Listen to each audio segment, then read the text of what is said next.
Thanks for checking out another clip of the Cashflow Contractor. We'd love to have you as a part of our audience. Click subscribe wherever you get your podcast. I want your opinion on. Got some pretty innovative clients. They're actually arborists, certified, real deal kind of guys. Won't say too much about what they're doing, but they've got a monthly recurring revenue model, right? And it's not mowing is tough, but essentially, maybe they could have collected all the money into actual working quarters, maybe. But what they're actually doing is spreading it out over 12 months. So they always have cash flow coming. A little bit of the question there is, am I better off to have the money in the bank or to have it come flowing in when I need it? But then you get into, well, would they have really done it? You know, all that. But what do you think about a model like that where you're mowing, maybe you already do this, but you're mowing on a monthly recurring basis. It's for 12 months. It's not for the growing season. Yeah. So can I have 3 minutes on this topic? Yeah, absolutely. Talk to our moderator. You have all the time you so want. I believe there's 3 different types of revenue. You have one-time revenue, you have reoccurring revenue, and you have recurring revenue. And you will collect more money up front with one-time jobs. You will collect more money up front for reoccurring jobs, and you will collect the least amount of money for recurring jobs. However, when you look at the valuation of businesses, they in part are based upon the dependability of the revenue coming in. And recurring has the strongest level of dependability. One-time jobs do not. For example, if you look at the valuation of Apple over the past 10 years, the number of iPhones or one-time sales has basically stayed stagnant for the past 8 to 10 years. However, in the same period of time, Apple's stock price has more than 10x'd. Why? Because they've focused on services. Recurring subscriptions like iCloud, Apple Care, Apple Pay. There's like 6 or 7 Apple things. Fitness. All of this. All Apple of these are TV. subscription. All of these are recurring revenue. Same thing with Microsoft Word, for example, Microsoft Office. 2013, you could buy Microsoft Office only one time only. Now, most of us buy it with a subscription on a monthly basis. Why? Because they can collect $149 up front. Today, you can go buy Microsoft Office one time, $149. Or $7 a month as a subscription. So to your point, Martin, yes, you could go get $150 today as a one-time job. Or you go get $7 and everyone's like, I'd want the $150. Why is it that Microsoft and Apple and these massive companies are pushing everyone towards the recurring subscription? Because their revenue is much more stable. And if you look at the revenues of a company like Apple, for example, they have a massive seasonality problem. Why? Because of one-time jobs. Everyone buys everything in Q4. And so you look at their service revenue and it's just slowly, steadily increasing. And the valuation of that business has gone up because of the recurring nature, and the stability of that revenue is extreme. And so when we're thinking about building our business to leave, what kind of revenue do I want? One-time jobs?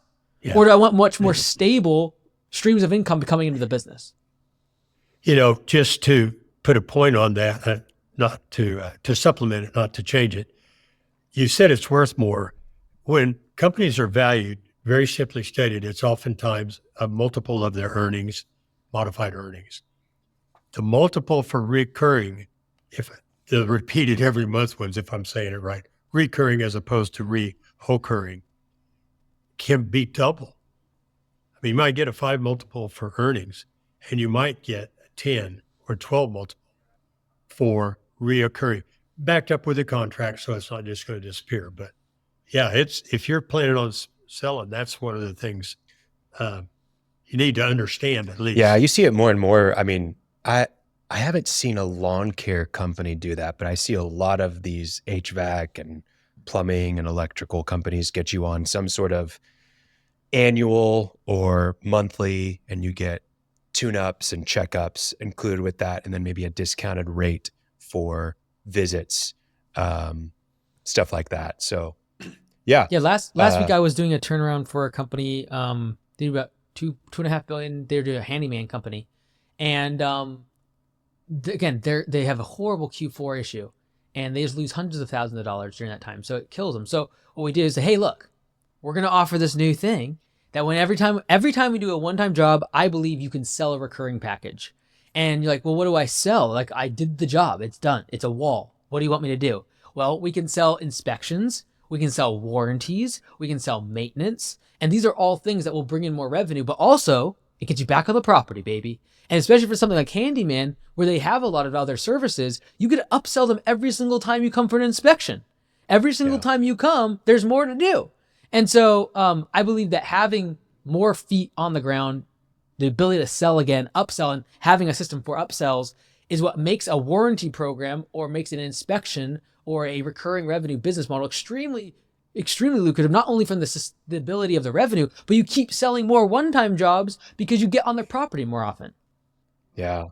You know, to expand on that a little bit, I had a client a number of years ago in the trades.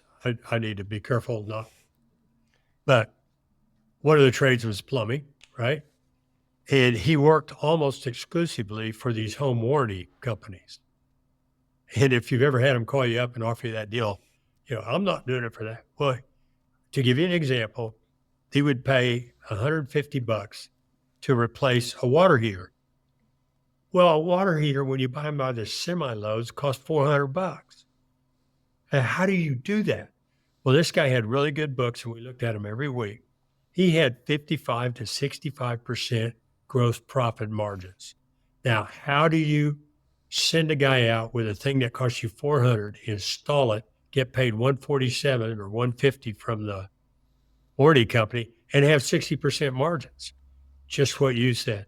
You're on the property. It needs to be moved up for code. The faucet's leaking, the toilet's leaking. It took me months of working with this guy before I believed it. But he's a genius, because most people, they call up and we'll give you $150 to replace a $400 water. They're going to drop dead. Anyway, sorry. I wanted to amplify your I always point. think that, like, if you look at the longest businesses that have been around in the country, in the world, it's insurance companies. Why? They're selling air. They're selling peace of mind. They're selling a feeling. And so why can't we tap into that as home service business owners, where it's like, hey, I'm going to install the wall, but I'm going to also sell you the insurance or the peace of mind or the asset protection that the drainage is going to be done. It's going to be maintained well. There's not going to be erosion. These are things that we can sell to customers, but we just give up when there's so much more meat on the bone in terms of upsells, in terms of cross sells, in terms of downsells. There's just so much opportunity to keep growing. Thanks for checking out a clip from the Cashflow Contractor. We have full episodes where we go deep on topics that help you grow a construction business that runs without you, so you can have less stress, more time, more money. Now, we've got other videos, other clips, but if you want to check out the full episode for this clip, you can click wherever our editor put it. It might be here, it might be there, it might be over my face, I don't know. But thank you for checking us out. We'd love to have you as a part of our audience. So subscribe or check out a full episode wherever you get podcasts.